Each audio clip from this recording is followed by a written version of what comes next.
Pope Francis visits Washington, September 22nd, 2015. Pope Francis is going to visit the U.S., the first ever visit of the Pope to the United States of America.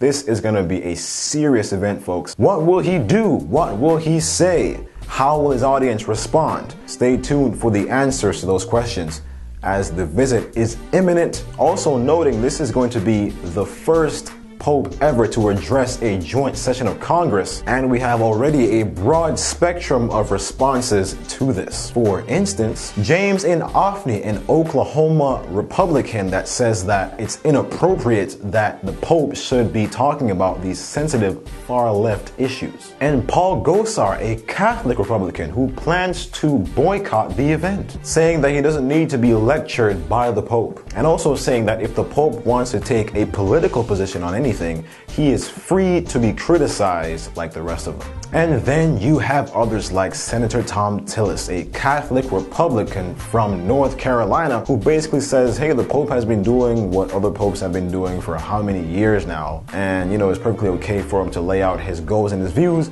It's just that when it comes to achieving those objectives, it's up to the lawmakers to do that, not the Pope. And then we have folks like Senator Roy Blunt, a member of the GOP leadership, and he hopes that the Pope casts a fairly wide net talking about religious freedom and issues that affect family. But he also added that he does not think that they have much control over what he says. And that, my friends, is the reality. They really don't have much control over what the Pope's gonna say. But regardless of what he says, this is going to be one of the greatest events in US history and in the history of the world. Will he talk about Sunday being a day of rest? Will he talk about his experiences in Cuba? Now that Cuba is mentioned, the Pope did say something about reconciling Cuba and US being an example of the entire world being reconciled. But what does he mean by that? Kind of reminds me of Revelation 13. But anyways, that's Melanie's territory. Let's go to her right now. You guys, the stage is set. The actors are about to come out. They're peeking through the curtain. The curtains are about to roll back. Prophecy is being fulfilled right at this very moment.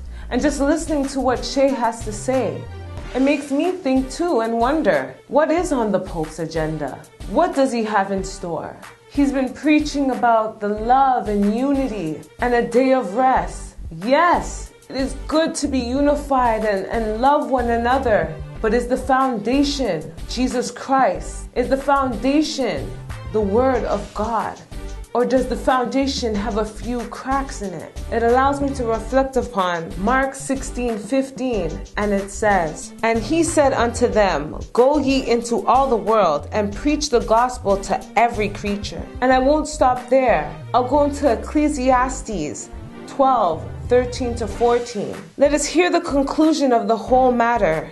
Fear God and keep his commandments, for this is the whole duty of man. For God shall bring every work into judgment with every secret thing, whether it be good or whether it be evil. So let us be sure of what we're saying doesn't have little hints of evil, is not tainted with our own thoughts, our own conclusions, but everything pertains to the Word of God. This is Melanie Mullings, 2Scoop News. Keep watch, keep the faith, keep praying. God bless.